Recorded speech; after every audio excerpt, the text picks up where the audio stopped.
One is, of course, cultural. Certain cultures, and even within cultures, right, subcultures, groups have certain expectations in order to maintain, for example, social cohesion or group, or what we call group norms, right? So all cultures have certain ways of behavior, what's appropriate, not appropriate, something benign as, for example, in some cultures, it's okay to shake hands, and in others it's not, you must do a bow or something like that, right? Those are examples of sort of socially, culturally sanctioned norms.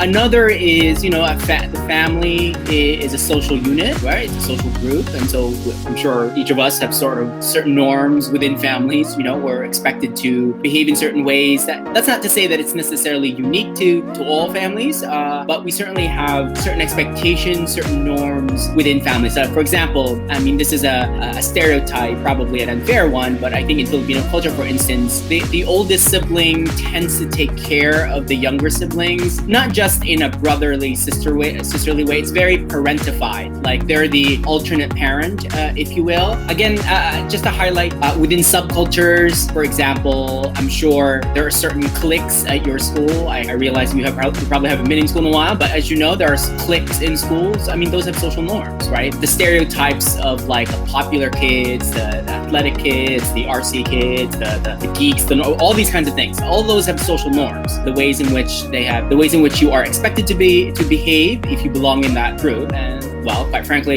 the way you're expected not to behave. You know what I mean? Or the things that exclude you from that group.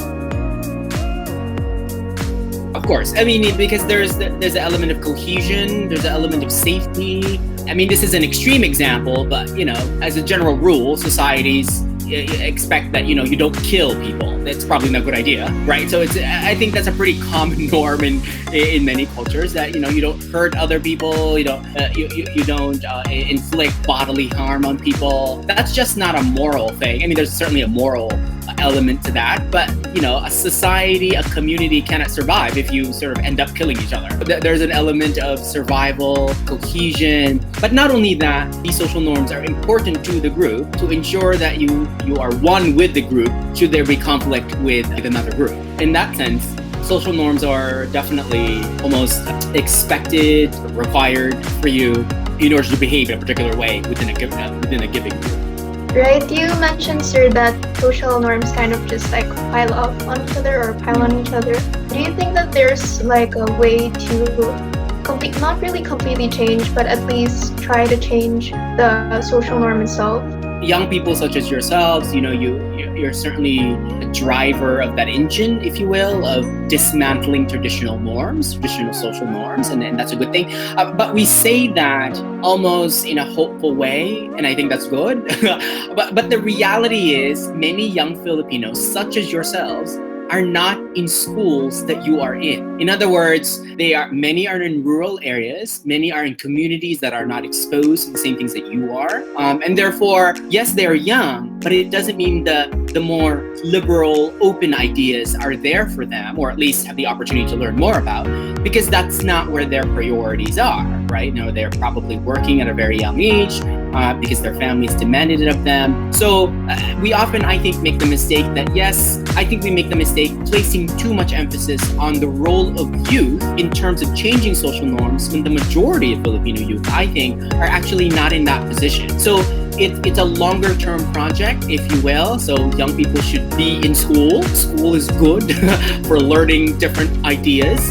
So getting in schools and getting socioeconomic opportunity to get a job, maybe a job in areas where you learn that, there are some traditional norms that will not be accepted. I think you can raise in your own, in your interactions with your friends and colleagues and family. The traditional divide is between you and your parents, right? But remember, your parents also had a divide with their parents. One might believe that your parents are conservative, but you've got to imagine that your grandparents and the great-grandparents are really conservative. You know what I mean? So it just takes time for that to sort of change, over time.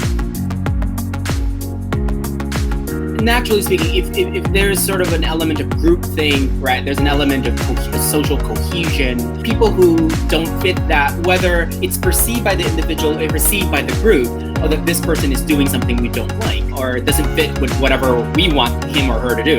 I think there's an element of exclusion.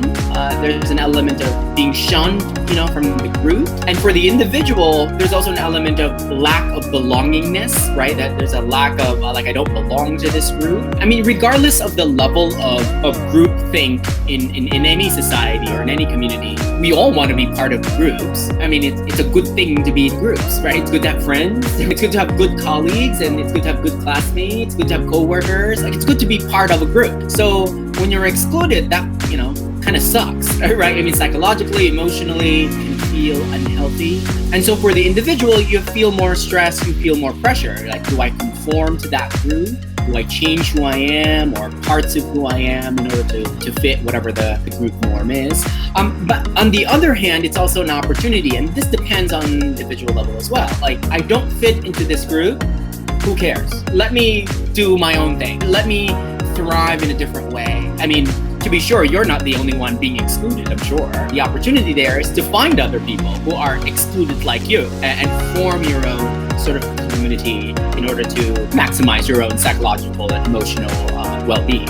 What advice would you give to students or young adults who feel excluded from their environment? Well, one is I hope you have a trusted adult. And by trusted adult, I mean it doesn't have to be a parent. It doesn't have to be a teacher. It could be an older sibling, an aunt. I hope that you hear, whoever's watching this, there are many people in our lives we can trust other than our immediate circle. Right. So, for instance, a little self-disclosure. When I was growing up, I was very close to my aunt because my mom was an OFW. She worked as a nurse in the Middle East. And so growing up, I was very close to my aunt, which was her youngest sister. And so I looked to her, and I still do. Right. So I think having a trusted adult is important. Number two, know that you're not alone. There are other people experiencing the same thing you're experiencing. The difficulty, in part, I suspect, is because you don't want to admit that difficult feeling to other people. You know what I mean? So it would be nice if you got together with people who experience the same thing, but that would require you to admit that, we're lonely and we're gonna get together. So that's difficult to do, but that's one element that I think is important. You look to other people who might be experiencing the same thing that you are. Number three, it's really just more of an advice. It's not really a practical thing.